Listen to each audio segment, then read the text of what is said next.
అప్పుల బాధలు వెంటాడుతున్నాయా? అయితే 6 JVR వారి జాతిరత్నాలు ధరించండి. హాయ్ హలో నమస్తే, వెల్కమ్ టు మనం టీవీ. ఏపీ లిక్కర్ స్కామ్లో వైసీపీ నాయకుల పేర్లు ఒక్కొక్కటి బయటకు వస్తున్నాయి, తరచుగా మనం చూస్తూనే ఉన్నాం. కానీ జగన్మోహన్ రెడ్డి గారు మాత్రం అసలు నాకు నా పార్టీకి సంబంధం లేదు, అసలు చేసింది చంద్రబాబు నాయుడు గారు అని ఆయన ఆరోపణలు చేశారు. ఇప్పుడు అదే విధంగా చెవిరెడ్డి భాస్కర్ రెడ్డి గారి పేరు బయటకు వస్తే అసలు ఆయన్ని అన్యాయంగా ఇరికిచ్చారు అని ఆయన అంటున్నారు. అసలు ఇందులో ఎంతవరకు నిజం ఉంది అనేది తెలుసుకోవడానికి ప్రయత్నం చేద్దాం. ఇప్పుడు మనతో ఉన్నారు ప్రముఖ సీనియర్ జర్నలిస్ట్ కట్టా కార్తిక్ గారు. నమస్తే సార్. నమస్తే సార్, ఏపీ లిక్కర్ స్కామ్ అంటేనే ఈ మధ్యకాలంలో బాగా వినిపిస్తున్న పేర్లు వైఎస్ఆర్సీపీ నాయకులు, అవునా? కానీ ఇప్పుడు చెవిరెడ్డి భాస్కర్ రెడ్డి గారి పేరు కూడా వస్తే కాదు, జగన్మోహన్ రెడ్డి గారు అంటున్నారు ఆయన్ని కేవలం అన్యాయంగా ఇరికిచ్చారు అని అంటున్నారు. అసలు ఇందులో ఎంతవరకు నిజం ఉందంటారు? ఎస్, అంటే జగన్మోహన్ రెడ్డి గారు వైసీపీకి సంబంధించిన ఏ నాయకుడు అరెస్ట్ అయినా అతను అమాయకుడు అని చెప్పడం అలవాటుగా మారిపోయింది. అందరూ అమాయకులైనప్పుడు ఇంట్లో కుండెట్ట మాయమైపోయింది. ఇక్కడ కీలకంగా మాట్లాడుకోవాలి. అసలు లిక్కర్ స్కామ్ జరిగిందా లేదా, జగన్మోహన్ రెడ్డి గారు దాన్ని ఒప్పుకుంటున్నారా లేదా? ఒక తప్పుడు లిక్కర్ అమ్మేసి, నాసిరకం లిక్కర్ అమ్మేసి, ప్రజల ప్రాణాలను ప్రణంగా పెట్టేసి పెద్ద ఎత్తున డబ్బులు కూడబెట్టుకున్నటువంటి స్కాము ఏపీ మద్యం స్కామ్ అని చెప్పబడతా ఉంది. ఇప్పుడు దాన్ని సిట్ ఎంక్వైరీ చేస్తూ ఉంది. ఈ దేశం మొత్తం కూడా విస్తుపోతూ ఉంది. ఈ దేశంలో ఎక్కడా జరగని విధంగా ఏపీలో మద్యం స్కామ్ జరిగింది అనేటువంటిది. వరుసగా అరెస్టులు జరుగుతూ ఉన్నాయి. రాజు కసిరెడ్డి నుంచి మొదలుపెట్టి ఇప్పుడు చెవిరెడ్డి భాస్కర్ రెడ్డి దాకా. వైసీపీకి సంబంధించిన ఏ నాయకుడు అరెస్ట్ అయినా జగన్మోహన్ రెడ్డి గారు మీడియా ముందుకు వచ్చి చెప్పే మాట ఏంటంటే అమాయకుడిని అక్రమంగా ఇరికించి అరెస్ట్ చేశారు అని చెప్పేసి. అందరూ అమాయకులు అయి ఉంటే ఇంట్లో కుండ ఎలా మాయమైంది? ఇప్పుడు బేసిక్గా ఇది మనం ఆలోచించుకోవాలి. అవును, ఇప్పుడు ఏపీ మద్యం స్కామ్లు జరిగింది అనేటువంటిది కొంత టెక్నికల్ ఎవిడెన్స్ దొరికింది. కోర్టులు కూడా దాన్ని అగ్రీ చేశాయి. ముందస్తు బెయిల్ కోసం వెళ్ళినటువంటి వాళ్ళకి కోర్టులే చెప్పాయి దీంట్లో కొంత ప్రాథమిక సమాచారం కనపడతా ఉంది, ఆధారాలు కనపడతా ఉంది, మీకు ముందస్తు బెయిల్ ఇవ్వలేమని చెప్పేసి ధనుంజయ రెడ్డి విషయంలో, కృష్ణమోహన్ రెడ్డి విషయంలో, బాలాజీ గోవిందప్ప విషయంలో కోర్టు చెప్పాయి. చెప్పిన తర్వాత కూడా ఇది అక్రమ అరెస్టు అంటున్నారంటే చెవిరెడ్డి భాస్కర్ రెడ్డిది. ఇప్పుడు చెవిరెడ్డి భాస్కర్ రెడ్డి మీద ఉన్నటువంటి అభియోగం ఏంటి? లిక్కర్ స్కామ్లో వచ్చినటువంటి డబ్బుల్ని ఎన్నికల్లో ఖర్చు పెట్టారు. ఆ ఎన్నికల్లో ఎవరికి ఎంత చేరవేయాలి మొత్తం చూసింది ఈ చెవిరెడ్డి భాస్కర్ రెడ్డి.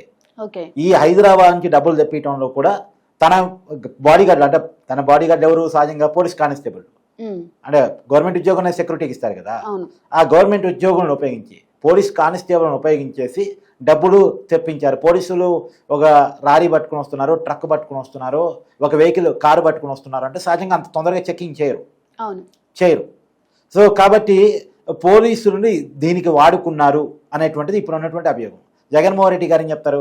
ఒక కానిస్టేబుల్ని బలవంతం చేసి, కొట్టి తిట్టి బలవంతం చేసి చెవిరెడ్డి భాస్కర్ రెడ్డి పేరు చెప్పించి అక్రమంగా ఇరికించారు అని చెప్పి జగన్మోహన్ రెడ్డి గారు చెప్తున్నారు. నిజంగా ఒక కానిస్టేబుల్ ఒక వాంగ్మూలం ఇవ్వగానే చెవిరెడ్డి భాస్కర్ రెడ్డిని అరెస్ట్ చేయరు. ఆ కానిస్టేబుల్ చెప్పిన దాన్ని నిర్ధారణ చేసుకొని దానికి సంబంధించిన ఎవిడెన్స్ని కరెక్ట్ చేసుకున్న తర్వాతే అరెస్ట్ చేస్తారు. ఎందుకంటే ఒక చెవిరెడ్డి భాస్కర్ రెడ్డి కానిస్టేబుల్ చెప్పినంత మాత్రాన్ని అరెస్ట్ చేస్తే అది కోర్టు ముందు చెల్లుబాటు కాదు. వీరు అరెస్ట్ చేయడం సరిపోదు, కోర్టు ముందు ప్రూవ్ చేయగలగాలి. ఎందుకు అరెస్ట్ చేశాం, అరెస్ట్ చేయడానికి ఇతను నేరం చేశాడా లేదా, ఒక ప్రాథమిక సమాచారాన్ని కోర్టు ముందు ప్రొడ్యూస్ చేయగలగాలి. ఇప్పుడు ఒక కానిస్టేబుల్ వాంగ్మూలం తీసుకున్నాం, ఇదిగో ఇతను చెవిరెడ్డి భాస్కర్ రెడ్డి పేరు చెప్పాడండి అందుకే అరెస్ట్ చేశామంటే కుదరదు. అట్లా ఒకళ్ళు చెప్పే వాంగ్మూలం ఆధారంగా అరెస్ట్ చేయాలనుకుంటే ఎవరినైనా అరెస్ట్ చేయొచ్చు. ఇప్పుడు నీ పిఏని కూడా అరెస్ట్ చేసేసి నీ పిఏ ద్వారా రమ్య పలానా నేరం చేసిందని ఉట్టిగా మాట చెప్పించేస్తే నిన్ను అరెస్ట్ చేయొచ్చు. అలా సాధ్యం కాదు.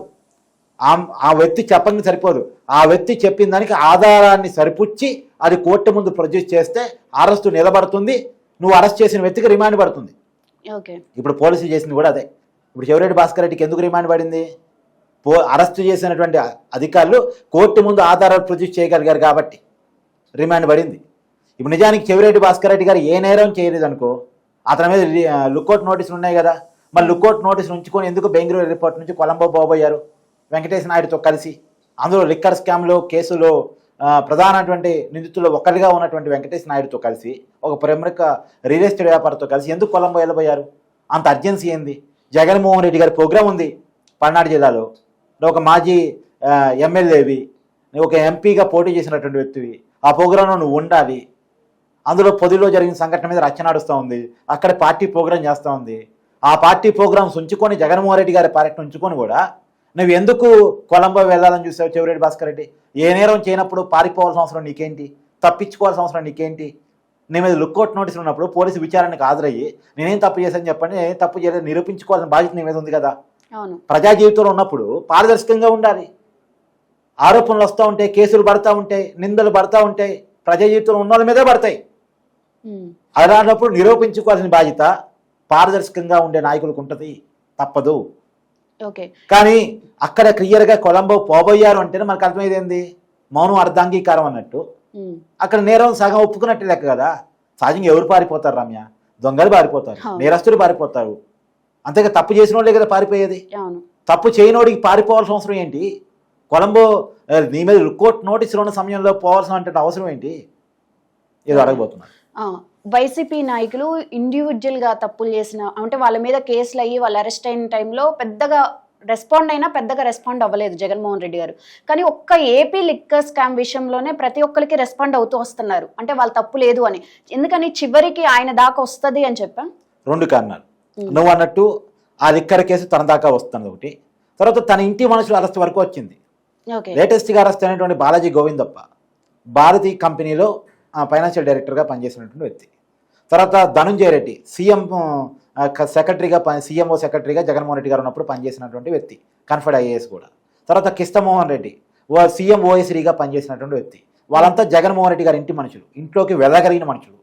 ఆ మనుషుల వరకు వచ్చింది అరెస్టు. తర్వాత చెవిరెడ్డి భాస్కర్ రెడ్డి జగన్మోహన్ రెడ్డి గారికి కుడిభుజం ఎడభుజం అలాంటి మనిషి, అంత దగ్గర జగన్మోహన్ రెడ్డి గారి ఇంట్లోకి ఓపెన్గా వెళ్ళగలిగిన కెపాసిటీ ఉన్న మనుషుల్లో వీళ్ళంతా ఉన్నారు. అంటే ఇంట్లో మనుషుల వరకు వచ్చి అరెస్ట్ జరుగుతూ ఉంది. కాబట్టి ఇప్పుడు కూడా స్పందించకపోతే ఇక తప్పదు. అందుకని స్పందించాల్సిన పరిస్థితులు జగన్మోహన్ రెడ్డి గారు పడ్డారు కాబట్టి స్పందించడం.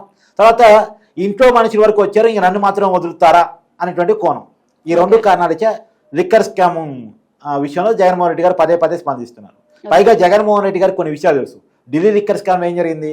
ఢిల్లీ లిక్కర్ స్కామ్లో ఢిల్లీ ముఖ్యమంత్రిగా ఉన్న కేజ్రీవాల్ అరెస్ట్ అయ్యాడు, డిప్యూటీ సీఎంగా ఉన్న ఎక్సైజ్ శాఖ మంత్రి మనీష్ సిసోడియా అరెస్ట్ అయ్యారు.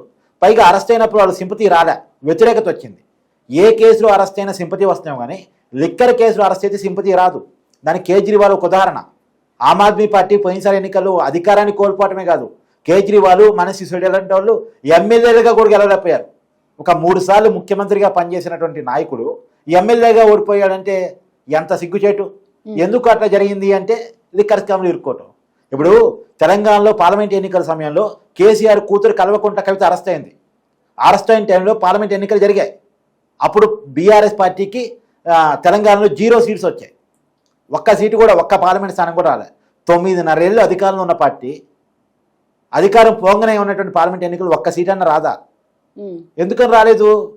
ఈ లిక్కర్ స్కామ్ ప్రభావం. లిక్కర్ స్కామ్లు ఇరుక్కుంటే వేరే కేసుల్లో అరెస్ట్ అయితే కొంత సింపతి రావడానికి అవకాశం ఉంటుంది. కానీ ఈ లిక్కర్ స్కామ్లు ఇరుక్కుంటే ప్రజల్లో అసహ్యం, కోపం వస్తుంది, నెగిటివ్నెస్సే వస్తుంది. అందుకనే లిక్కర్ స్కామ్లు ఇరుక్కోవడానికి జగన్మోహన్ రెడ్డి గారు ఇష్టపడట్లేదు. ఆ లిక్కర్ స్కామ్ని డిపెండ్ చేసుకోవడానికి చాలా ప్రయత్నాలు చేస్తున్నారు. ఇంకొక మాట చాలా క్లియర్గా చెప్పుకునేది ఏంటంటే లిక్కర్ స్కామ్ అనేది ప్రజల కళ్ళ ముందు జరిగిన స్కామ్. అంటే ప్రజలకు ఐడియా ఉంది ఏ బ్రాండ్లు అమ్మారు, ఏ రూపంలో అమ్మారు, డబ్బు రూపంలో అమ్మారా, కార్డ్స్ కూడా ఫోన్పేలు కూడా అలౌ చేశారు లేదా, ఇదంతా ప్రజలకు తెలుసు. ఇప్పుడు మిగతా స్కామ్లు, ఇప్పుడు మట్టి స్కామో ఇసుక స్కామో అంటే ప్రజలు అందరూ చూడకపోవచ్చు, లేదు ప్రభుత్వ ఖజానాలో స్కామో అంటే ఇవన్నీ ప్రజలకి పెద్ద గమనంలో ఉండకపోవచ్చు. కానీ లిక్కర్ స్కామ్ అనేది రోజువారీ జీవితంలో మందు అలవాటు ఉన్న చాలామందికి తెలిసినటువంటి స్కామ్. ఏ బ్రాండ్ అమ్మారు, ఆ బ్రాండ్లు ఎక్కడ క్రియేట్ చేశారు, ఇవన్నీ చర్చకు వస్తూ ఉన్నాయి. కాబట్టి ఇది ప్రజలకు తెలిసిన స్కామ్ కాబట్టి ఖచ్చితంగా ప్రజలు కోప్పడేటువంటి అవకాశం ఉంటుంది, ప్రజలు అసహించుకునేటువంటి అవకాశం ఉంటుంది, సానుభూతి రాకపోక నెగిటివ్నెస్ వచ్చేటువంటి అవకాశం ఉంటుంది. ఈ కేసులో ఇరుక్కుంటే చాలా కాలం జీవితకాలం జైల్లో ఉండాల్సిన పరిస్థితి వస్తుంది. పైగా వచ్చే ఎన్నికల్లో ఒక నెగిటివ్ రిజల్ట్ రావడానికి ఇది పనికొచ్చేటువంటి అవకాశం ఉంటుంది. ఓకే, ఇప్పుడు ఏపీ లిక్కర్ స్కామ్ లో ఎంక్వైరీ చేసే వైసీపీ నాయకుల పేర్లు ఒక్కొక్కటి బయటికి తీసుకొస్తున్నారు. అవునా? మరి అయినా ఎందుకు జగన్మోహన్ రెడ్డి గారు నాకు సంబంధం లేదు, నా పార్టీకి సంబంధం లేదు, చంద్రబాబు నాయుడు గారు చేశారని చెప్తున్నారు? అంటే చంద్రబాబు నాయుడు గారు 2014 నుంచి 2019 టెన్యూర్ ఏదైతే ఆయన పదవీకాలం ముఖ్యమంత్రిగా ఉందో ఆ టెన్యూర్లో మద్యం స్కామ్ జరిగింది. నా టెన్యూర్ ఏదైతే 2019 నుంచి 2024 వరకు జగన్మోహన్ రెడ్డి గారు ముఖ్యమంత్రిగా ఉన్నారో ఆ టైంలో జరగలేదు. మద్యం స్కామ్ చేసింది చంద్రబాబు నాయుడు గారు, ఇరికిస్తుంది నన్ను అని జగన్మోహన్ రెడ్డి గారు చెప్తున్నారు. మరి జగన్మోహన్ రెడ్డి గారు మద్యం స్కామ్ పెట్టారుగా చంద్రబాబు నాయుడు గారి మీద. జగన్మోహన్ రెడ్డి గారు ముఖ్యమంత్రిగా ఉన్నప్పుడు చంద్రబాబు నాయుడు గారిని అరెస్ట్ చేసినప్పుడు ఆయన మీద పెట్టిన 6 కేసుల్లో మద్యం స్కామ్ కూడా ఒకటి. మరి నిరూపించలేకపోయారుగా, ప్రూవ్ లేకపోయింది కదా. ఇప్పుడు నీ చేతిలో 5 సంవత్సరాల అధికారం ఉంది. చంద్రబాబు నాయుడు మద్యం స్కామ్ చేస్తుంటే ఏం చేయాలి? నిరూపించి ప్రజల ముందు పెట్టాలి. రైట్. కానీ నిరూపించే ముందు ప్రజల ముందు పెట్టకుండా ఇప్పుడు దాని గురించి మాట్లాడితే ఏముంది? ఇప్పుడు చంద్రబాబు నాయుడు బొమ్ము బిల్లు అమ్మలేదుగా, పవర్ స్టార్ మంద అమ్మలేదుగా, ఏదో 3 క్యాపిటల్స్ మంద అమ్మలేదుగా, ఏదో ఇష్టం వచ్చిన ఊరు పేరు తెరవని బ్రాండ్ అమ్మేసి ప్రజల ఆరోగ్యాన్ని అయితే నాశనం చేయలేదుగా. ఇప్పుడు ఇక్కడ ఏదో మద్యం ముడుపులు అన్నది చిన్న విషయం రమ్య. నా ఉద్దేశం ఏంటంటే ఏదో డబ్బులు తీసుకున్నారు, ముడుపులు తీసుకున్నారు అనేది ఒక పాయింట్ ఆఫ్ వ్యూ కుంభకోణం. కానీ ఏ మద్యం అమ్మారు?